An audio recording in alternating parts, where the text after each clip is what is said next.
네, 사랑하는 성도 여러분, 어떻게 한 주 동안 많이 좀 평안하셨습니까? 네, 날이 또 추워졌습니다.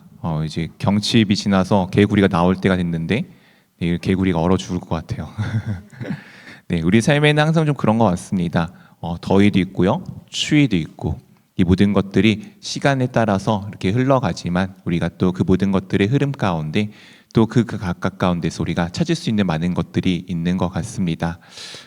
요즘 좀 뉴스가 많이 시끌시끌하죠. 중동의 전쟁이 다시 한번 또 발발을 하였고, 사실 요즘 곳곳 가운데 지금 아직 끝나지도 않은 전쟁들이 있고, 또 전쟁의 조짐들이 보이는 곳들도 곳곳 가운데 놓여 있습니다. 이제 또 많은 분들이 뭐 이제 이란의 전쟁 이후엔 또 이제 뭐 우리 쪽에 가깝게 전쟁이 일어날 것 같다라고 예측하시는 분들도 있고 해서 어떻게 보면 참 좀 불안한 시대, 좀 불안정한 시대인 것 같습니다. 이런 시대 가운데 우리는 무엇을 붙들고 어떻게 삶들을 살아내야 할까요? 우리는 이 시대뿐만 아니라 항상 우리는 마지막 시대를 살아가고 있는 사람들입니다. 항상 그것을 기억하면서 이 마지막 시대, 혼란의 시대, 이 어둡고 캄캄한 시대 가운데 우리는 어떤 삶을 살아야 가야 하는지를 다시금 말씀을 통해서 기억해 나가기를 원합니다. 우리 한번 첫 번째 주제 한번 같이 읽어보도록 하겠습니다. 첫째, 은혜를 기억하는 사람. 네, 우리 사랑하는 성도 여러분, 여러분의 입술 가운데는 불만이 많으십니까? 감사가 많으십니까? 네, 그렇죠. 한국인은 좀 특징이 있어요. 불만이 좀 많습니다. 한국인은 이제 좋은 것보다는 불만이 좀 많아요. 대표적으로 이제 좀 특징인데 누군가 잘 되면 우리는 어떻게 하죠? 배가 아파요. 네, 축복해주긴 하지만 배가 아픈 게 보통 우리네 모습입니다. 한국인들은 참 왜냐하면 그만큼 무엇인가 좀 똑똑하고 많은 것들을 가지고 싶어하는 좀 마음도 있는 것 같아요. 나쁘다는 건 아닌 것 같습니다. 덕분에 우리가 그런 욕심으로 인해서 정말 이 땅 가운데 가장 어려운 나라에서 가장 잘 사는 국가가 될 수 있었던 것 같습니다. 근데 우리가 정말 어떤 삶들을 살아야 되는지는 우리 정말 우리의 원래 본성을 좀 넘어서 말씀을 통해서 살펴보기를 원합니다. 우리 지금 노아의 시대를 좀 살펴보고 있습니다. 그 시대에 대해서 하나님께서 다음과 같은 평가를 내어 주십니다. 우리 6장 5절부터 7절까지 한 절씩 번갈아 가면서 읽겠습니다.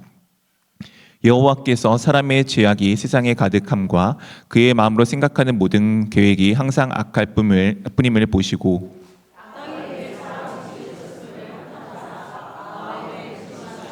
네, 함께 읽겠습니다. 이르시되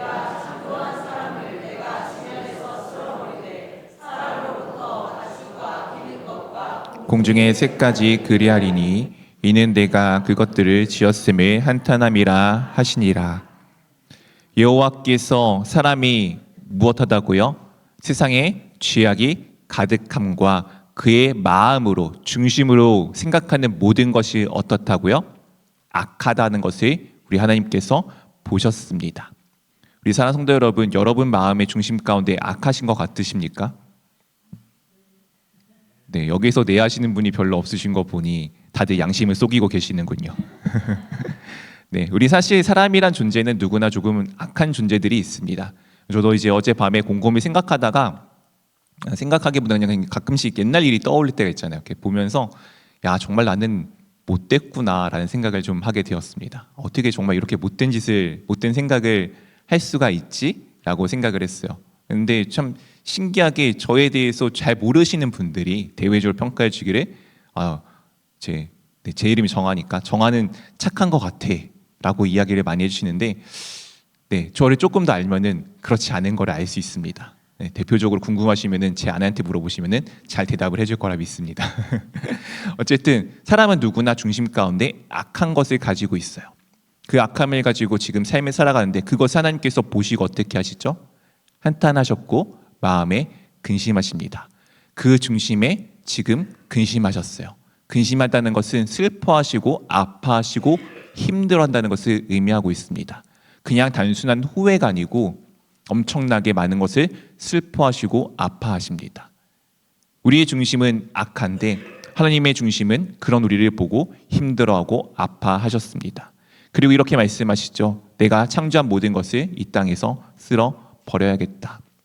참 어떻게 보면 좀 앞뒤가 안 맞는 이야기 아닙니까? 슬퍼하신데 모든 것을 없애야겠다. 근데 이 모든 것이 그렇게 될 수밖에 없는 모습을 우리가 말씀을 통해 볼 수 있습니다. 11절부터 13절까지 한 절씩 번갈아가면서 읽겠습니다. 그때 온 땅이 하나님 앞에 부패하여 포악함이 땅에 가득한지라.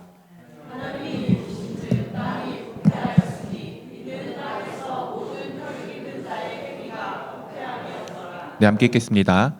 하나님이 노아에게 이르시되 모든 혈육 있는 자의 포악함이 땅에 가득함으로 그 끝날이 내 앞에 이르렀으니 내가 그들을 땅과 함께 멸하리라. 이 악함으로 그들이 향하였던 것이 무엇입니까? 하나님 앞에 부패하여서 포악함이 땅에 가득하였습니다. 이 부패하고 포악하였다는 것은 악하면서 모든 것을 파괴하였다는 것을 의미하고 있습니다. 오늘날 우리나라의 시대에도 이 전쟁 가운데 수많은 것들이 파괴되어짐을 볼 수 있죠.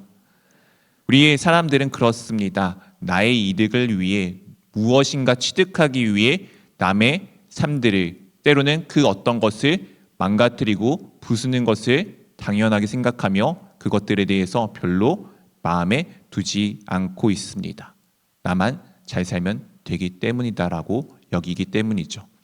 오늘 하나님께서 어떻게 하시죠? 보셨습니다. 우리가 볼 때는 이것이 좋은 것이고 나쁜 것이다라고 생각할 수도 있습니다.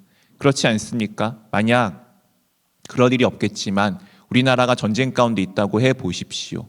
우리는 어떻게 합니까? 이기기 위해서 그 전쟁을 승리하기 위해서 어쩔 수 없이 상대방의 수많은 것들을 파괴하고 모든 것을 앗아와야 될 것입니다. 이것이 바른 이야기가 맞잖아요. 틀린 이야기는 아니지 않지 않습니까? 근데 그것이 어떻다고요? 하나님이 보시기에 악하다고 하셨습니다. 기준은 어디에 있습니까? 나의 기준이 아닙니다. 기준은 하나님께 있습니다. 이 모든 것의 옳고 그른 것의 기준은 하나님께 있는 것입니다.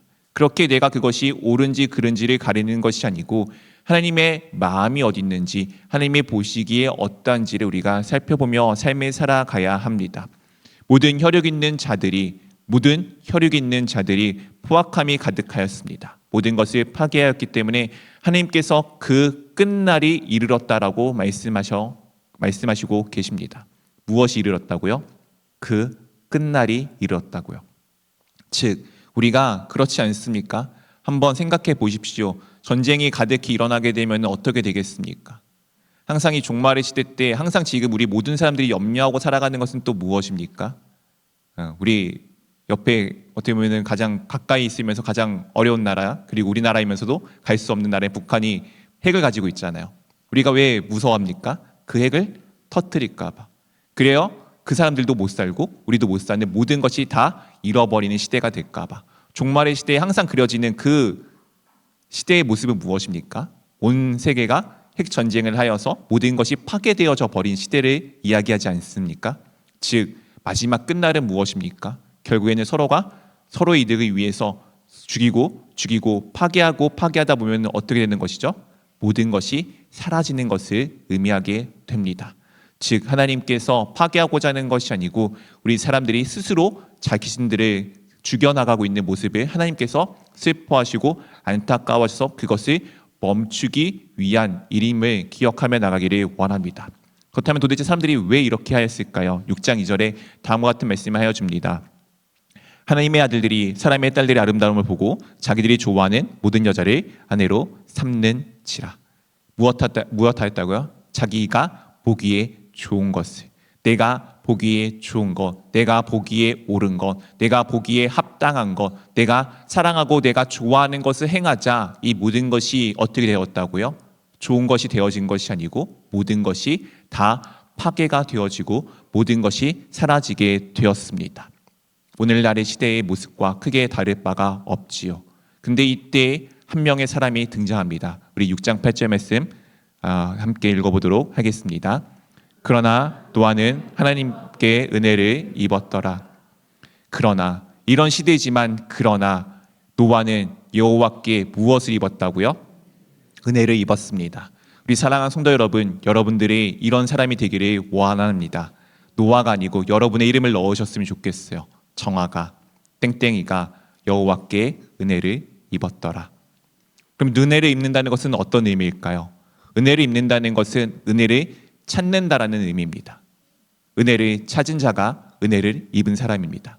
우리 한번 상상해 보십시오. 지금 이 시간에 여러분들이 숨을 쉴 수 있는 이유는 무엇입니까? 이곳 가운데 공기가 산소가 있기 때문입니다. 여러분들 아침에 일어나 눈을 뜨고 이 자리 가운데 나오셨죠? 그 모든 것을 하실 수 있는 것이 어떻게 보면은 당연한 일이 아니고 우리 주 하나님께서 베푸신 은혜입니다. 누구는 그것을 당연하게 여길 수 있어요. 아니, 내가 일어날 때, 제가 아침에 일어날 때마다 아직 신경이 완벽하게 돌아온 것이 아니라서 다리가 조금씩은 부자연스럽게 움직입니다. 적응하는데 약간 시간이 걸리거든요. 처음에 저는 그것이 이제 이상하지 않은데, 만약 생각해 보십시오. 걸음을 걸을 때 이상할 때마다 불만을 터뜨린다고. 야, 아직도 걸음이 이 모양이야. 아, 정말 싫다. 그럴 수도 있겠죠. 근데 저는 그렇지는 않습니다. 아직까지 걸을 수 있다는 건 사실 저는 원래 걸을 수 없을 뻔한 사람이었잖아요. 정말 하나님의 은혜로 걷게 되었잖아요. 그래서 그 이상한 쭈삣쭈삣한 걸음인데도 걸을 수 있을 때마다 감사합니다. 감사함이 있으십니까? 아침에 눈을 떠서 나오는데 오늘 힘든데 오늘 왜 맡은 일이 있어가지고 내가 왜 예배를 가야 되지? 불만이 많으셨습니까? 아니면은 예배 나올 수 있음에 감사하셨습니까? 여러분의 일생의 삶들에는 하나님께서 베푸신 은혜를 감사할 줄 아는 사람입니까? 그 은혜를 찾으면서 하나님께서 내게 이런 은혜를 주셨지를 기억하는 사람입니까? 아니면은 은혜가 아니고 불만과 불평, 내가 좋은 것만 찾으며 그것이 없을 때마다 내가 화를 내고 하나님께 원망하는 사람이지는 않습니까? 우리 은혜를 찾는 사람이 되기를 원합니다. 그러나 노아는 여호와께 은혜를 입었더라. 이런 시대이지만 나는 여호와의 은혜를 찾는 사람이 되기를 원합니다. 이 노아에 대해서 하나님께서 다음과 같이 평가하여 주십니다. 우리 9절 말씀 한번 같이 읽어보도록 하겠습니다. 이것이 노아의 족본이라. 노아는 의인이요 당대의 완전한 자라. 그는 하나님과 동행하였으며. 노아는 어떤 사람이라고요? 의인이고 당대의 완전한 자였습니다. 하나님과 동행하였다라고 말씀하여 주고 있습니다. 이 동행한다는 것, 그렇기 때문에 그가 은혜를 찾은 사람이었기 때문에 다음과 같은 일을 할 수가 있었습니다. 우리 19절부터 22절까지 한 절씩 번갈아 하면서 읽겠습니다. 혈육 있는 모든 생물을 너는 각기 암수 한 쌍씩 방주로 이끌어들여 너와 함께 생명을 보존하게 하되.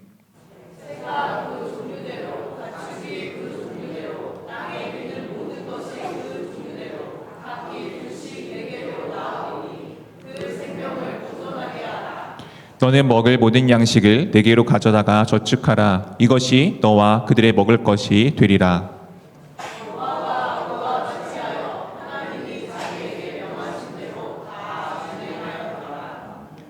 오늘 하나님께서 노아에게 말도 안 되는 말씀을 하십니다. 야, 너 방주를 치어. 당시 아마 성경에 의하면은 비가 한 번도 오지 않았을 것입니다. 방주 무엇인지 모르겠지만 엄청 거대한 무엇인가, 아까 보셨죠, 영상에서 상자와 같은 것을 만들어야 돼요. 이것을 만드는 게 얼마나 이상하고 얼마나 힘든 일이었겠습니까? 뭐 방주는 그렇다 칩시다, 만들었다 칩시다. 근데 오늘 하나님께서 무엇이라 말씀하시죠? 혈육 있는 모든 짐승을 데려오고 오래요. 무슨 노아가 조련사도 아니고 무슨 능력자도 아니고 어떻게 이 모든 것을 데리고 올 수가 있겠습니까? 가능하십니까? 집에 애완동물 기르신 분들, 그 애완동물 내 맘대로 데리시던가요? 안 되잖아요. 그것조차 안 되는데 어떻게 데려올 수 있겠습니까? 근데 하나님께서 그 모든 것을 데리고 오래요. 거기다 더 열받는 일이 있죠. 하나님께서 먹을 것을 준비하래요. 내 것만 아니라 걔네들 것까지. 와, 저는 이 말씀을 들으면서 정말 하나님 너무하신다 생각했습니다. 이건 말도 안 되는 이야기네요. 어떻게 이걸 요구하실 수가 있죠? 근데 오늘 노아는 어떻게 하죠? 다 준행하였더라. 무엇 하였다고요? 다 준행하였더라. 우리는 그런 사람이 되어야 합니다. 하나님께서 말도 안 되는 요구를 하신 것 같아 보여요. 근데 오늘 노아는 어떻게 하였죠? 그것을 다 지켜 행하였습니다. 이것이 은혜를 아는 사람의 삶입니다. 우리 사랑하는 성도 여러분, 하나님과 함께 하십니까? 하나님의 말씀을 지키시고자 지금 삶들을 살아내고 계십니까? 오늘 이것들이 어떻게 지켜지는지 우리가 이후의 말씀을 통해서 보기를 원합니다. 어쨌든 중요한 것은 은혜를 기억하며 그 은혜를 기억하는 사람은 하나님의 말씀을 준행하는 사람이 된다는 것입니다. 여러분들은 은혜를 기억하는 사람이십니까? 우리 이 은혜를 기억하는 나는 그렇지만 나의 옆에 있는 사람은 어떠할까요? 우리 한번 두 번째 주제 한번 같이 읽어보도록 하겠습니다. 둘째, 하나님 앞에서는 각각입니다. 우리나라도 그렇습니다. 연좌제라는 것이 이제 많이 사라졌습니다. 과거만 해도 아시죠? 영모를 하게 되면 어떻게 되죠? 네, 뭐 구촌까지 죽는다고 하더라고요. 구촌이 어딘지도 몰라요, 요즘에. 저는 구촌을 본 적도 없는 것 같습니다. 심지어 사촌 형도 저를 만나자 이런 얘기를 하셨죠. 지나가다 보면 못 알아볼 것 같아. 네, 맞는 이야기입니다. 요즘에 사촌도 보기 힘든데 옛날에는 구촌까지 다, 양가까지 다 죽였던 그런 시대들, 연좌제였죠. 요즘에는 어떻습니까? 굳이 그렇지는 않습니다. 부모의 죄는 부모의 죄, 나의 죄는 나의 죄입니다. 하나님께서도 똑같습니다. 나의 것은 나의 것이고 나의 자녀의 것은 나의 자녀의 것입니다. 우리 흔히들 다음 세대들 부모님들이 나를 위해 기도해 준다고 넋놓고 있지 않기를 원합니다. 언젠가 여러분들도 그 자리에 서서 기도할 때가 있습니다. 보고 배우십시오. 우리 교회 어르신들 정말 오랜 시간 동안 우리 교회를 위해서 기도해 주셔서 너무 감사합니다. 중요한 거는 우리 그 다음 세대가 저분들의 자리를 이어받아 지금부터 기도해야 할 때입니다. 함께 기도하시기를 원합니다. 어쨌든 하나님께서 이 모든 것이 어떻게 되어진지를 우리 노아의 인생을 통해서 좀 보기를 원합니다. 노아가 이런 인생을 걷게 됩니다. 우리 5장 32절 말씀 한번 같이 읽어보도록 하겠습니다. 노아는 500세 된 후에 셈과 함과 야벳을 낳았더라. 500세 때 셈과 함과 야벳을 낳았습니다. 그리고 말씀에 의하면은 셈과 함과 야벳을 낳은 후부터 방주를 짓기 시작합니다. 그리고 홍수가 언제 일어나게 되죠? 7장 6절에 다음과 같이 말씀하여 줍니다. 홍수가 땅에 있을 때 노아가 600세라. 아마 정확하게 알 수는 없지만 노아에게 하나님께서 말씀하신 때가 그가 셈과 함과 야벳을 낳은 500세 때부터인지는 알 수 없지만 적어도 셈과 함과 야벳은 무엇한 것이죠? 100여 년 동안 아버지가 하늘을 옆에서 함께 보았을 것입니다. 중요한 것은 그냥 보았을까요? 그냥 보기만 하였을까요? 아마 생각해 보십시오. 당시 시대에 비 한 방울 안 오는 시대 가운데 노아가 방주를 짓는다고 생각해 보십시오. 야, 곧 하나님께서 우리를 멸망하실 거야. 세상의 모든 것이 좋고 잘 되어져가는 그 시대 가운데 그런 이야기를 한다면은 사람들은 노아를 손가락질했겠죠. 그럼 그의 아들들도 어떻게 했겠습니까? 우리 아버지 이상한 것 같아. 우리 아버지 정말 좀 별로인 것 같아. 아버지 함께 할 수 없겠네 라고 했을까요? 그들이 어떠했는지는 우리가 다음과 같이 알 수가 있습니다. 7장 13절부터 16절까지 한 절씩 번갈아가면서 읽겠습니다. 곧 그날에 노아와 그의 아들 셈, 함, 야벳과 노아의 아내와 세 며느리가 다 방주로 들어갔고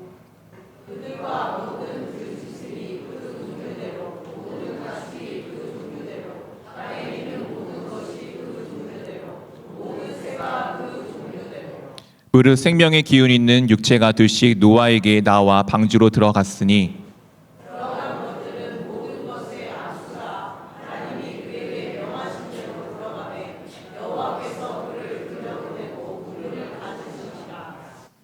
마지막 그 홍수가 내리던 곧 그날에 하나님께서 말씀하시죠. 노아와 그의 아들 어떻다고요? 셈, 함, 야벳 그리고 아내와 며느리들.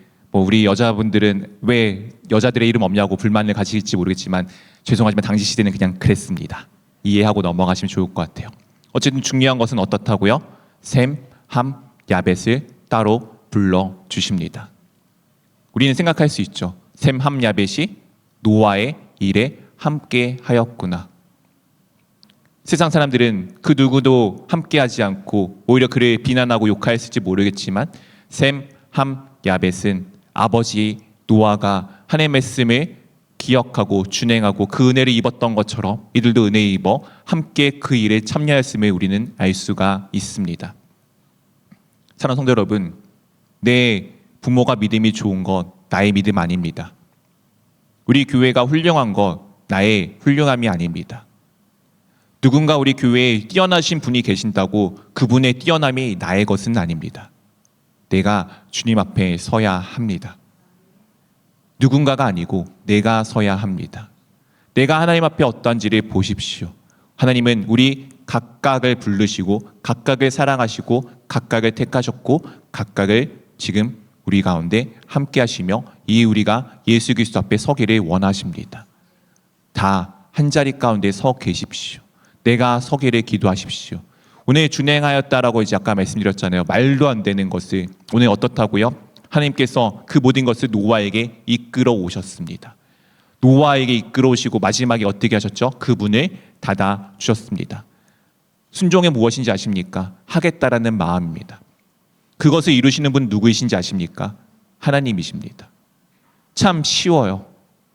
그냥 주님께서 말도 안 되는 거 요구하셨을 때 알겠습니다 하나님 제가 해보겠습니다라고 발 한번 떼잖아요. 그럼 하나님께서 모든 것을 다 이루어 주십니다. 그 경험을 해보시기를 원합니다. 그러면 순종이 어렵지 않아요. 하나님의 은혜를 기억하는 것이 어렵지 않아요. 내가 하려고 하면은 어렵죠. 어떻게 내가 동물들을 데리고 오며 그 먹을 것을 다 준비하겠습니까? 그냥 하나님께서 말씀하시니까 네 알겠습니다 해보겠습니다라고 움직이고 동물 하나 불러왔을 때 그 다음에 모든 것들이 아마 따라오지 않았을까요? 음식 하나 준비했을 때 모든 것들이 다 주님께서 준비해 주지 않으셨을까요? 그 경험을 해보시기를 원합니다. 하나님 말씀에 순종하여 보시기를 원합니다. 그것이 남이 되는 것 아닙니다. 내가 되어야 합니다. 내가 되어짐을 보시기를 원합니다. 그리고 이 모든 것은 참 놀라운 결과로 이어지게 됩니다. 우리 한번 세 번째 주제 한번 같이 읽어보도록 하겠습니다. 셋째, 나의 순종은 모든 것을 회복시킵니다. 나 한 명의 순종이 도대체 무슨 영향이 있겠냐고요. 나 한 명의 순종이 도대체 하나님 앞에서는 옳은 것일 수 있지만 나는 살릴 수 있겠지만 그것이 어떤 영향을 미칠지를 말씀을 통해 보기를 원합니다. 8장 20절부터 22절까지 한 절씩 번갈아가면서 읽겠습니다. 노아가 여호와께 제단을 쌓고 모든 정결한 짐승과 모든 정결한 새 중에서 제물을 취하여 번제로 제단에 드렸더니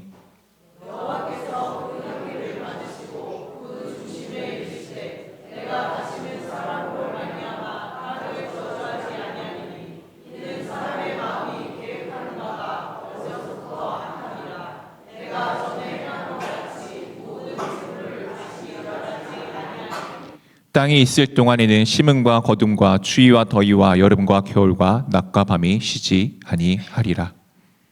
노아가 방주에서 내리면서 가장 첫 번째 하였던 일은 무엇입니까? 여호와께 예배드렸습니다. 한번 상상해 보십시오. 1년 넘게 방주라는 곳에 갇혀서 죽을지 말지 알 수 없는 시대 가운데 아마 어떤 영화에서 표현했듯이 방주가 떠오를 때 수많은 사람들이 그 방주문을 두들기며 구해줘 구해줘 외쳤던 그 죽음의 현장에 아수랑에 있을 때 수많은 동물들을 먹이면서 떨어져가는 먹이를 보면서 이제일까 저제일까 언제일까 알 수 없는 그 시대 가운데 내가 삶을 산다면은 어떤 마음이었을까요? 저는 아마 참 피폐해지지 않았을까 싶습니다. 근데 노아는 이 모든 것이 끝났을 그 순간에 무엇합니까? 함께 예배합니다. 여러분은 예배하는 사람들입니까? 주 하나님께 감사를 올려드리는 사람들입니까? 주 예수 그리스도의 은혜에 내가 감격하여 하나님 앞에 예배드리는 삶을 살아내고 계십니까? 오늘 노아는 이 순간까지도 하나님께서 이루셨음에 감사하며 순종하는 삶을 살아냅니다. 그러자 주님께서 하나님께서 어떻게 하십니까? 그 중심에 말씀하십니다. 그 중심에 생각하십니다. 내가 다시는 사람들의 악함으로 인해서 이 땅을 멸하지 않을 거야. 왜냐고요? 사람들은 원래 악하니까요.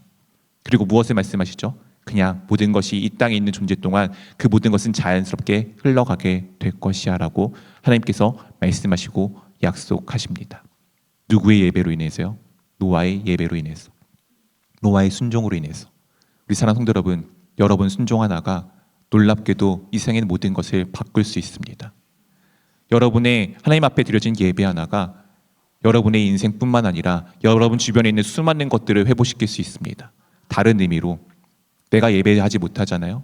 내가 순종하지 못하잖아요. 그럼 나도 파괴자가 되어 모든 것을 파괴할 수 있다는 것을 의미합니다. 내 주변의 상황이 이상하십니까? 내 주변의 상황이 이상한 것이 아니라 내가 이상한 것 아닐까요? 내가 하나님 앞에 예배드리지 못하는 것은 아닐까요? 내가 하나님 앞에 순종하는 삶이 안 된 것은 아닐까요? 주변을 탓하지 마시고 나를 살펴보시기를 원합니다. 오늘 이런 상황에서 주님께서 하나님께서 다음과 같은 말씀들이 이어주십니다. 9장 1절 2절 말씀 한 절씩 번갈아가면서 읽겠습니다. 하나님이 노아와 그 아들들에게 복을 주시며 그들에게 이르시되 생육하고 번성하여 땅에 충만하라.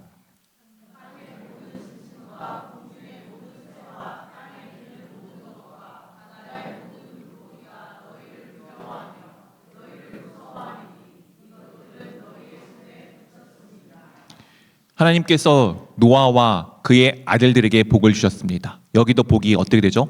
각각에게 주어집니다. 그리고 창세에 말씀하신 것처럼 생육하고 번성하여 땅에 충만하라 말씀하십니다. 사람은 악하여 모든 것을 파괴하였지만 하나님께서 모든 것을 회복시키시고 충만하시기를 원하십니다. 그리고 무엇을 말씀하시죠? 이 세상에는 그 어떤 것도 두려워하지 마. 오히려 그것들이 너희를 두려워하게 될 거야. 사랑하는 성도 여러분, 하나님의 말씀 앞에 순종하는 삶은 세상이 여러분 앞에 무릎을 꿇게 되어 있습니다. 경험해 보시기를 원합니다. 세상이 여러분들을 해할 수 없어요. 세상이 아무리 강한다고 한들 나를 어떻게 할 수 없습니다. 왜요? 나는 그것보다 강하신 주 하나님, 우리 주 예수 그리스도 손에 붙들린 바 되어진 삶이기 때문입니다. 그 삶을 기억하며 나가기를 원합니다. 두려워하지 마십시오. 예배하는 자가 되었다면 모든 상황이 정리되어질 것을 기대하는 마음으로 나가기를 원합니다. 대신에 우리가 이런 것들을 지켜나가야 합니다. 3절부터 6절까지 한 절씩 번갈아가면서 읽겠습니다. 모든 산 동물은 너희의 먹을 것이 될지라 채소같이 내가 이것을 너희에게 다 주노라.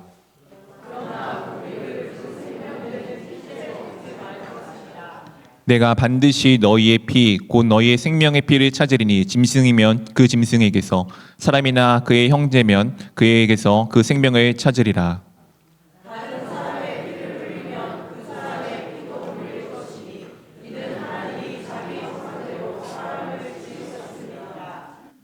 오늘 하나님께서 이제 이 땅 가운데 식물이 아마 다 사라진 살될 거 알지 않을까요? 아마 1년 동안 넘게 홍수가 잠겨 있었으니까요. 아무 농사를 거를 수 없잖아요. 보통은 저도 잘 모르지만 과수를 심게 되면 3년 뒤에 보통 거둔다고 하더라고요.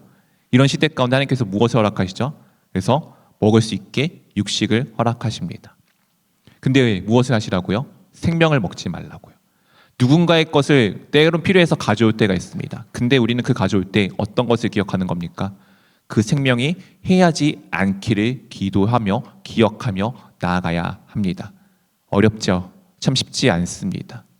우리는 그렇기 때문에 누군가에게 무언가를 줄 때도 무언가를 받아올 때도 그 생명을 기억하며 그 생명을 생각하며 나아가야 하는 것입니다.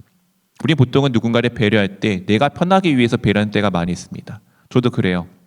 단적인 예로 저는 어디 식당을 가서 마음에 안 들잖아요. 그러면 그 식당을 다시는 그냥 가지 않습니다. 그냥 제가 맛없으니까 안 가요. 관심이 없거든요. 근데 어떤 분의 이야기를 듣고서 정말 고쳐야겠다고 생각했습니다. 그분은 그 식당의 문제점을 얘기해 주신답니다. 왜요? 그 식당이 잘 되기를 바라는 마음에서. 저는 제가 나쁜 소리에서 그 식당의 주인이 기분이 상하는 게 싫어서 배려한다고 저는 그것을 하지 않았습니다. 근데 그게 배려가 아니더라고요. 왜냐하면 제가 그거를 얘기해 주지 않으면 그 식당 주인은 모를 것이고 그 식당 주인은 그래서 끝내 그 일이 망할 수 있기 때문이겠죠. 근데 제가 정말 그 식당이 잘 되길 원하는 마음에서 그 안 좋은 이야기를 해준다면은 만약 그 주인이 조금 깨어있다면은 그것을 고치고 그 식당이 잘 되지 않겠습니까? 이것이 생명을 가지고 오는 사람의 마음입니다. 근데 우리는 보통은 내가 배려한다고 내가 무언가 가진다고 그 생명이 어떻게 되는 관계없이 내가 편한 대로 할 때가 많이 있습니다. 누군가의 그냥 무언가를 가져올 때가 있죠. 오늘 주님께서 무엇을 말씀하시죠? 그렇게 하지 말라라고 말씀하십니다. 그리고 죄악계에 있었던 우리를 어떻게 평가하시죠? 여전히 하나님의 형상이 있다라고 말씀하여 주십니다. 우린 여전히 하나님의 형상 가운데 살아가는 사람들입니다. 오늘 이런 우리 가운데 주님께서 다음과 같은 약속을 내어주십니다. 9절부터 13절까지 한 절씩 번갈아가면서 읽겠습니다. 내가 내 언약을 너희와 너희 후손과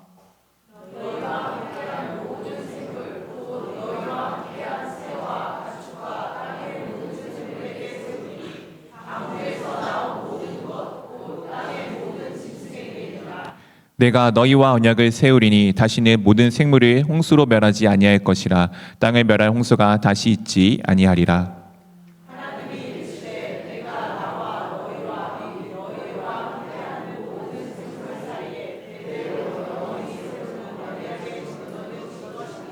함께 읽겠습니다. 내가 내 무지개를 그림 속에 두었나니 이것이 나와 세상 사이의 언약의 증거니라.